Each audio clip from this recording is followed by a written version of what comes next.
ഞാൻ അസ്ലമിലേക്ക് പോകുന്നു. അസ്ലം, മുസ്ലിം ലീഗിനെ പോലുള്ള പ്രധാനപ്പെട്ട കക്ഷികൾക്ക് എന്തെങ്കിലും തരത്തിലുള്ള ഇൻഫർമേഷൻ ഈ കാര്യത്തിലുണ്ടോ? അവരുമായിട്ട് കമ്മ്യൂണിക്കേഷൻ ഇന്നലത്തെ തീരുമാനത്തിന് ശേഷം കൈമാറിയിട്ടുണ്ടോ? അതോ അവരും മനസ്സിലാക്കുന്ന ഇപ്പോഴൊരു ഫൈനൽ ഡിസിഷൻ എടുത്തിട്ടില്ല എന്നാണോ? നിഷാദ്, ഏതെങ്കിലും തരത്തിലുള്ള കമ്മ്യൂണിക്കേഷൻ ഹൈക്കമാൻഡിന്റെ ഭാഗത്ത് വ്യക്തമായ കമ്മ്യൂണിക്കേഷൻ മുസ്ലിം ലീഗ് ഉൾപ്പെടെ ഒരു ഘടകകക്ഷികൾക്കും വന്നിട്ടില്ല എന്നാണ് മനസ്സിലാക്കാൻ കഴിയുന്നത്. ഒരുപക്ഷെ ഇതുപോലെ ബ്ലാങ്ക എന്നൊരു ഘട്ടം ഉണ്ടായിട്ടില്ല എന്നും പല നേതാക്കളും പറയുന്നുണ്ട്. കാരണം തീരുമാനം ഒരുപക്ഷെ പ്രഖ്യാപനം പിന്നീടാണെങ്കിൽ പോലും ഘടകകക്ഷികൾക്ക് ഇക്കാര്യത്തിൽ ഒരു ഇൻഫർമേഷൻ ഉണ്ടാവും. കാരണം അവർക്ക് അതനുസരിച്ചുള്ള പ്രിപ്പറേഷൻ വേണ്ടിവരും. ഇത് തീരുമാനിച്ചില്ല. അതുകൊണ്ട് തന്നെ മുസ്ലിം ലീഗ് ഇന്നിപ്പോൾ തിരുവനന്തപുരത്ത് പോകുന്ന കാര്യത്തിൽ സംശയമുണ്ട്. കാരണം തീരുമാനം പ്രഖ്യാപിച്ചതിന് ശേഷം പാണക്കാട് സാദിഖലി തങ്ങളുടെ നേതൃത്വത്തിൽ ഒരു യോഗം ചെയ്യാനുണ്ട്. അതിലാണ് തീരുമാനത്തിനനുസരിച്ചുള്ള എന്താണ് മുന്നോട്ട് പോകേണ്ടതെന്ന് തീരുമാനിക്കുക.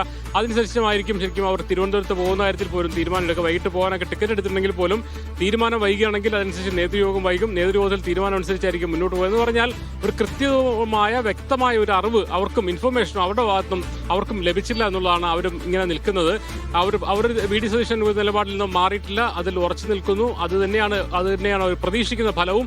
അതേസമയം അതല്ലെങ്കിൽ എന്താണെന്നുള്ള കാര്യം അവർക്ക് ആലോചിക്കേണ്ടി വരും. അതുകൊണ്ടാണ് അവർ നേതൃയോഗത്തിന് ശേഷം ബാക്കി തിരുവനന്തപുരത്ത് പോകുന്ന കാര്യമൊക്കെ അതിലേക്ക് ഒരു ധാരണയാവുന്ന ഒരു തീരുമാനത്തിലേക്ക് ഇപ്പോൾ എത്തി നിൽക്കുന്നത്. എന്തായാലും മുസ്ലിം ലീഗ് അതല്ല സതീശനല്ല എങ്കിൽ മുസ്ലിം ലീഗിന് ചെയ്യാനുള്ളത് എന്താണ്? അവരെ സംബന്ധിച്ച് അവർക്ക് ആ കാര്യത്തിൽ ഒരു നിർഭാഗ്യകരമായ തീരുമാനമെന്ന് കോൺഗ്രസ് നേതൃത്വത്തെ അറിയിക്കുക അല്ലാതെ മറ്റേതെങ്കിലും കടന്നു ചെയ്യാനില്ലല്ലോ.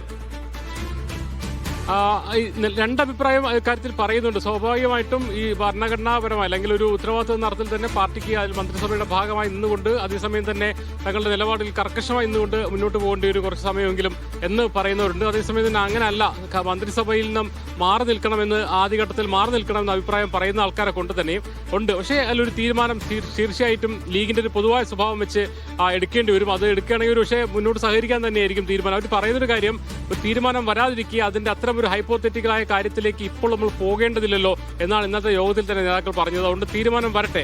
വന്നതിന് ശേഷം അത് നമ്മൾ ഉന്നയിച്ച ഘടകകക്ഷികളടക്കം ഘടകകക്ഷികൾ ഉന്നയിച്ച തീരുമാനത്തിനെതിരാണെങ്കിൽ ആ ഘട്ടത്തിൽ നമുക്ക് ഏതെങ്കിലും തരത്തിലുള്ള തീരുമാനത്തിലേക്ക് പോകാം. അതുകൊണ്ടാണ് നേതാക്കൾ ആരും മലപ്പുറം വിട്ടു പോകുന്നില്ല. കുഞ്ഞാലിക്കുട്ടിയും സാദിഖലി തങ്ങൾ ഉൾപ്പെടെയുള്ള പ്രധാനപ്പെട്ട നേതാക്കൾ മലപ്പുറത്ത് തന്നെയുണ്ട്. പാണക്കാട് ഈ തീരുമാനം വരുന്ന മുറയ്ക്ക് പാണക്കാട് യോഗം ചേരും.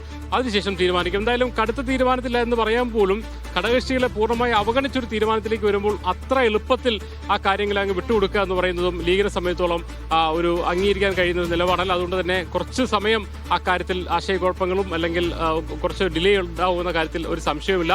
എന്തായാലും ഇന്ന് തിരുവനന്തപുരത്തേക്ക് എന്തായാലും പകൽ ലീഗ് നേതാക്കൾ എത്തില്ല. ഈ തീരുമാനം അറിഞ്ഞ ശേഷം നേതൃയോഗത്തിന് ശേഷം മാത്രമേ അവർ തിരുവനന്തപുരത്ത് എന്ന കാര്യത്തിൽ തീരുമാനമാകുള്ളൂ. എന്തായാലും ഇപ്പോഴും ഒരു തരത്തിലുമുള്ള നമുക്ക് ലഭിക്കുന്ന വിവരപ്രകാരം ഇതുവരെയും ഒരു തരത്തിലുള്ള ഒരു കമ്മ്യൂണിക്കേഷനും ഹൈക്കമാൻഡിന്റെ ഭാഗത്തുനിന്ന് മുസ്ലിം ലീഗിന് എത്തിയിട്ടില്ല, ഘടകകക്ഷി നേതാക്കൾക്ക് എത്തിയിട്ടില്ല. അത്തരമൊരു കോൾ വെയിറ്റ് ചെയ്താണ് സാദിഖലി തങ്ങളും പി.കെ. കുഞ്ഞാലിക്കുട്ടിയും ഇരിക്കുന്നത്. ശരി, അസ്ലമാണ് വിവരങ്ങൾ നൽകിയത്. എന്തായാലും കോൺഗ്രസിന്റെ നിയമസഭാ കക്ഷി നേതാവ് ആരാണ് അല്ലെങ്കിൽ കേരളത്തിന്റെ മുഖ്യമന്ത്രി ആരാണെന്ന കാര്യത്തിൽ ഇപ്പോഴും ഒരു അന്തിമ തീരുമാനം പ്രഖ്യാപിക്കാൻ കഴിയുന്ന നിലയിലേക്ക് ദേശീയ നേതൃത്വം എത്തിയിട്ടില്ല എന്നാണ് ക്വസ്റ്റ്യൻ.